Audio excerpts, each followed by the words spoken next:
প্রথমেই কবিতা উৎসব এডি ক্রিয়েশনের সকল দর্শক বন্ধুদের শুভেচ্ছা, প্রীতি, ভালোবাসা, নমস্কার জানিয়ে আরম্ভ করছি সাম্প্রতিক সময়ের পৃথিবীর শ্রেষ্ঠ বাংলা কবি ও কবিতা।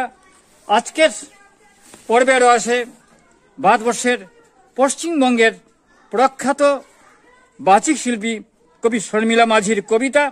এই পর্বে আমরা পৃথিবীর বিভিন্ন প্রান্তে যারা বাংলা কবিতা লিখে বাংলা সাহিত্যকে সমৃদ্ধ করে চলেছেন তাদের কবিতায় পাঠ করে হৃদয় এই বিভাগটি অত্যন্ত জনপ্রিয়, দেশে বিদেশে সমাদৃত হয়েছে।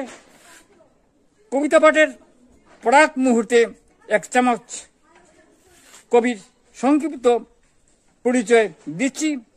একটি কবিতা উপস্থাপনার মাঝে কবির সৃজনকর্মের পরিচয় দেওয়া সম্ভব নয়, তবুও কবির সৃজনকর্ম ও কাব্যরীতিকে সম্মান জানিয়ে কবিতা পাঠ করছি। কবি একজন ইঞ্জিনিয়ার, দক্ষিণ পূর্ব রেলওয়ের তিনি কাজ করতেন।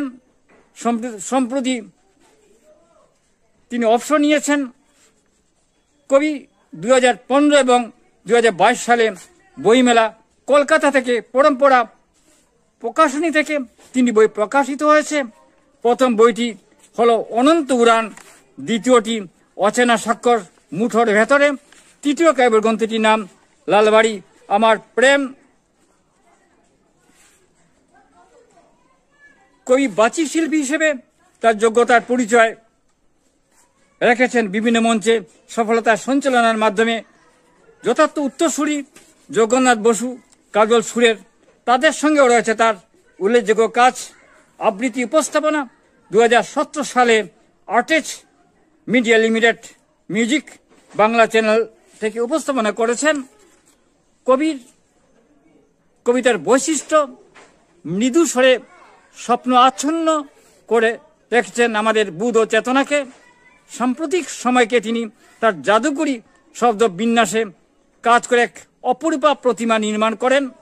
কবির গূঢ় তাৎপর্যে বারবার তার কবিতা পাঠ করতে হয়। ভালো লাগা আর ভালোবাসার পদচারণায় তার কবিতা হয়ে উঠেছে এই সময় এক অলৌকিক মায়াজালের রহস্যময় কবিতা। ইতিপূর্বে কবিতা উৎসব এডি ক্রিয়েশনের দর্শকরা তার কবিতার মুহচ্ছায় আচ্ছন্ন হয়েছেন। এই কথক শুধু পাঠ করেছেন, আবৃত্তি নয়, তার ত্রুটি উপস্থাপনায় রয়েছে। শুধু কবির কবিতাকে আমরা সম্মান জানাচ্ছি, তিনি লিখুন, আরও আলো লিখুন, আমরা সমৃদ্ধ হই তার সৃজনের ফসলের ঘ্রাণে। তাহলে পড়ে নিচ্ছি কবির কবিতা।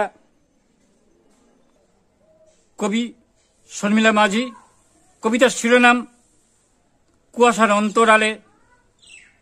কবিতার শিরোনাম কুয়াশার অন্তরালে। কবি শর্মিলা মাঝি।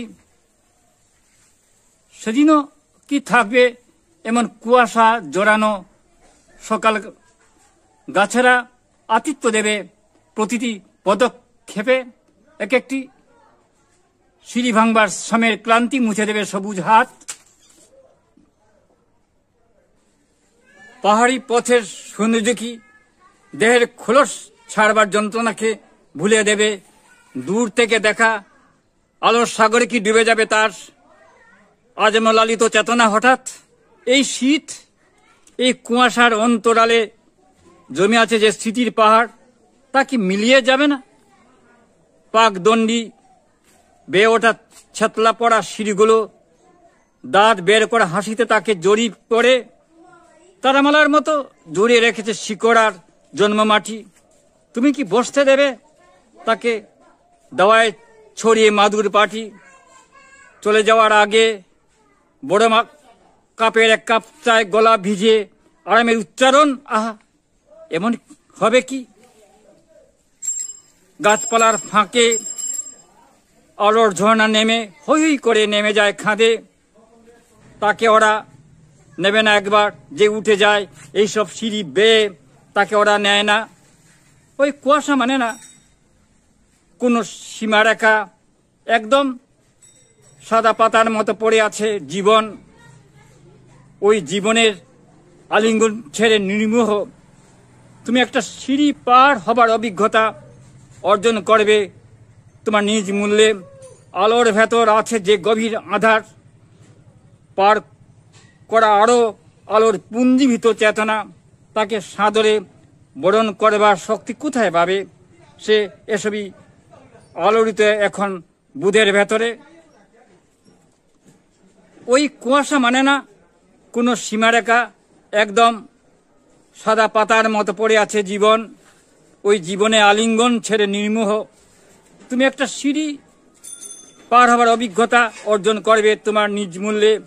আলোর ভেতর আছে যে গভীর আধার, পার করা আরও আলোর পুঞ্জীবিত চেতনা, তাকে সাদরে বরণ করবার শক্তি কোথায় পাবে সে? সবই আলোড়িত এখন বুধের ভেতরে।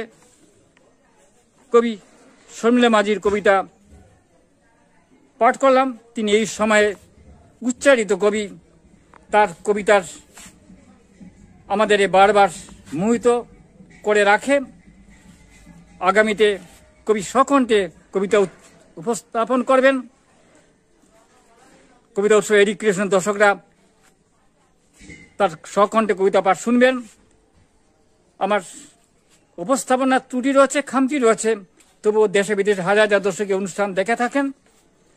দেখতে থাকুন, দেখতে দেখতে ভালো লাগবেই। কবিতা হলো সুস্থভাবে বেঁচে থাকার অক্সিজেন। দেখতে থাকুন, দেখতে দেখতে ভালো লাগবেই। নমস্কার।